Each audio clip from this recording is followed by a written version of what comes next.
Shall I begin?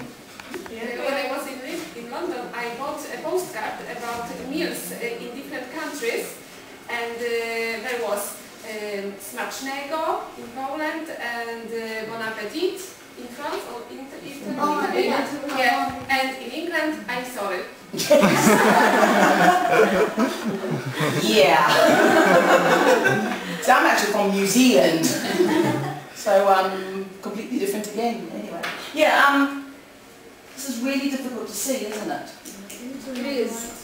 Is there any way we can switch off? Dimmer light.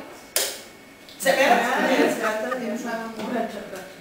One more you'll go to sleep. Oh, I have my students who do this. Yeah. Oh, yes. That was extremely lucky. I'm sorry. All right. Do we say good evening or good afternoon at this time? Good afternoon. Good evening. Good evening. Well, now they're all unanimous on that one. I'll just say hello. Now I have to make sure I can read this. No, it's just, I don't know if your students are like mine, but reading in Italy is one of those activities. But they read everywhere, on buses. Exactly, and that's what I said last year when I was at the conference, and I've got 2 slides on that as well. Reading is absolutely everywhere. So what we're going to do today is not much, because you're going to go to sleep with the lights off, I know. So we'll talk about students, read suggestions and activities.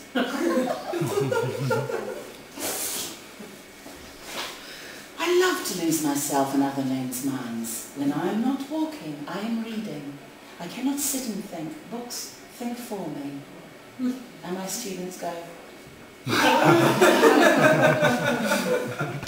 Before we actually go further. How many of you teach kids that are like sort of this high in primary school? How many of you teach kids that are secondary school? You're shaking your head because you don't teach. I don't teach kids. But you teach adults? Okay, no, that's fine. Because the activities we'll do today cover a bit of everything. In the program it says primary because I had to choose primary or secondary or adult, and I wanted to go, well, you can pick really. So take what you want. Okay. I teach everything. Commonly known as 40-year-old Italian men who have the mental capacity of a 12-year-old because they live at home with mum.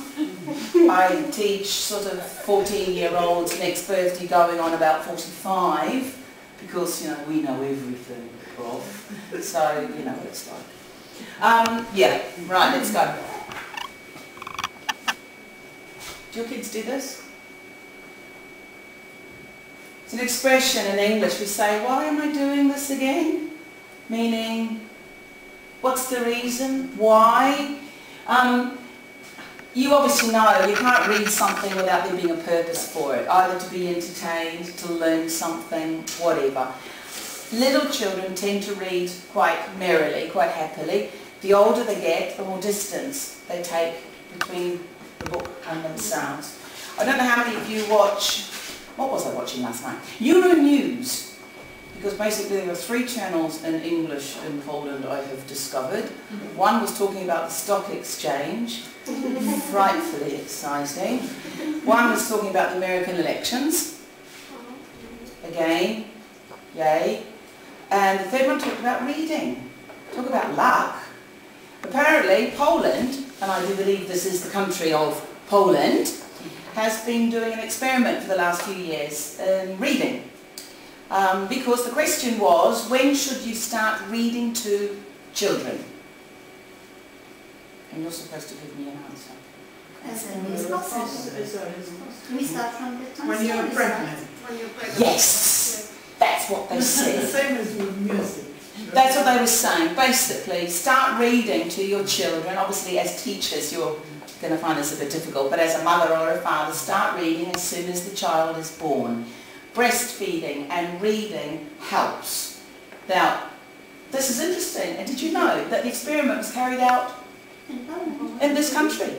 Now, are you surprised? Yes.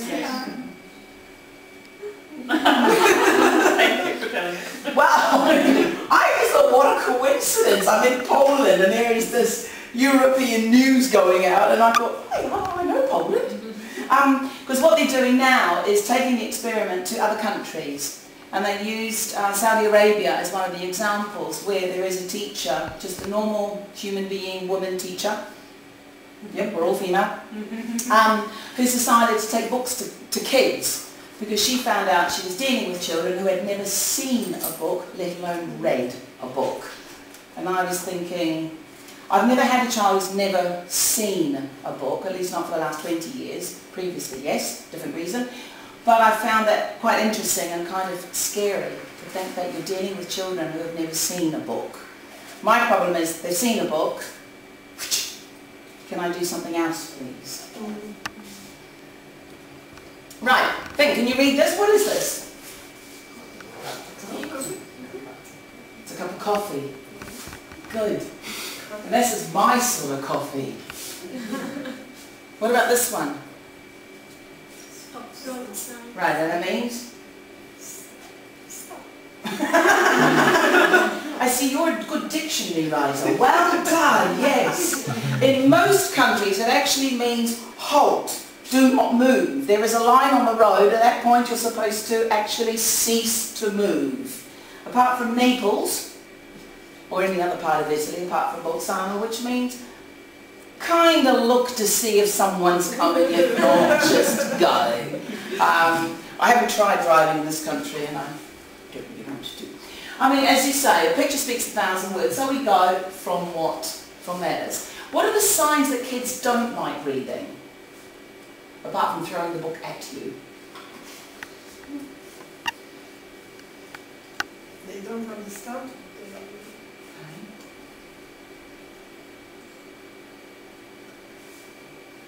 Rephrasing the question, like what are the signs? The signs that a student doesn't like reading. When you say to students, we're going to read something, what signs do you get that they don't like reading? Right, body language completely and utterly blocking, the face falling, you get all sorts of physical signs. Sometimes you get, okay, exactly. So as teachers, the beauty of this is you can see this happening, because unless it's your first time seeing a human being, you understand the physical features. Now, another one is asking the kids, how many books have you got at home? Have you ever asked your kids? No. Do you know what the answer might be? No. No, precisely. As I say, I teach in Italy, and I discovered, and I read an article some time ago, and it was asking to ask kids how many books they have at home. And the article mentioned, sometimes the kids go, oh yeah, we've got books at home, but when you ask them, they're what we call the coffee table book. That beautiful book that sits on the coffee table that no one ever reads and is dusted occasionally. Because you read, I'm assuming. Do you? Yeah. And I mean books. Okay. Just checking. Okay. When you were little, did you have books at home? No. I was talking to teachers before. I had books for Christmas presents, books for birthday presents, books because you're ill, have a book. We're going on a journey, have a book. Books in my life was everything. But also my parents had books. They were always reading. My father had a pile of books and he would read books constantly. So for me it was perfectly normal. So I'm walking into my class going, come on, let's read a book. Thinking you're not normal. Ask them, you'll sometimes be scared at the answers. Now, see how much you do know about books. Do you know who says this? You shall go to Gaul. It's from a famous book. Well, story. Right, so who says it? Good, fairy godmother. And she says it to Cinderella. Right, I'm going to ask you in pairs or threes, I don't mind.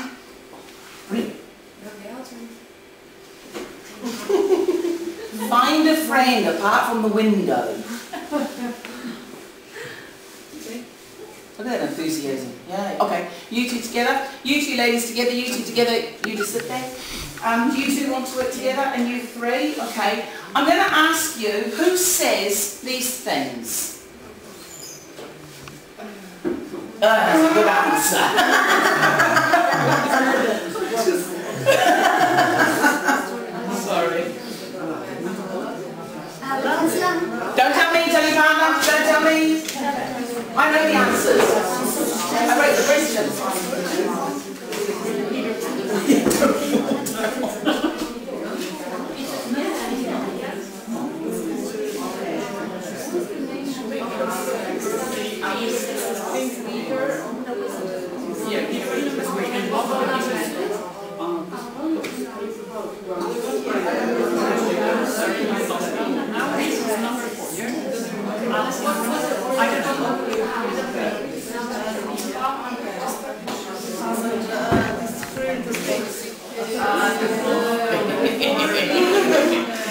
I'll do my teaching.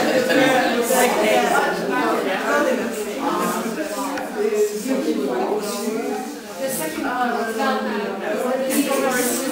Okay, you happy? You got 7? Have you got Harry Potter? I didn't say Harry Potter, I said who said it, not the book. Who says? You happy? Yes. Could be happier.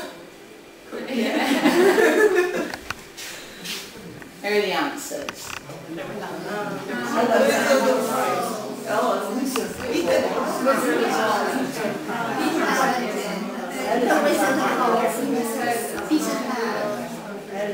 Yeah, Alice in Wonderland, that's what I thought. It's the Queen, isn't it? It's the Queen of Hearts. That's really Here are things that what you're doing now as adults obviously is going back to when you were young. I remember. But actually, all of those quotes come from stories that your students might know, might have heard of. So simply turning it around as an activity that you can make whatever. Or if you wish, I'm trying to think if it's there, you can do it once they've read the story. So that you can go back to the story, who remembers who said. So there's a limited list of characters. My previous one, I was quite horrible because it could have been anything. I was kind of hoping. Did anyone remember all of them? Some, thank you. I teach my students the number some. Some is one of those lovely numbers that covers everything. Covers 1 and it also covers 6. No, 7, all of them! Oh, my kids know some, because some just covers everything and also covers all ages. Have you done your homework? Some of my homework. So my students are happy and I'm...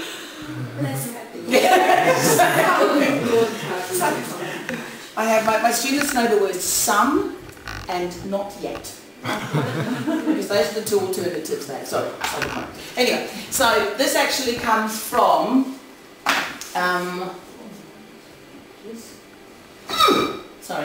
the Reader's Guide that ELI has, that you'll find exercises in here, but I've changed it a little bit because, as we all know, there is no perfect book on the planet. We all change things. Right. Do you know about the 5-finger method for choosing books? No. One of the things that I found with, well, particularly us teachers, is that we tend to say to students, over the summer holidays, whatever, find a reader and read it. And the kids are like, oh, whoopee, can't wait to do that. There are 2 types of books in my philosophy.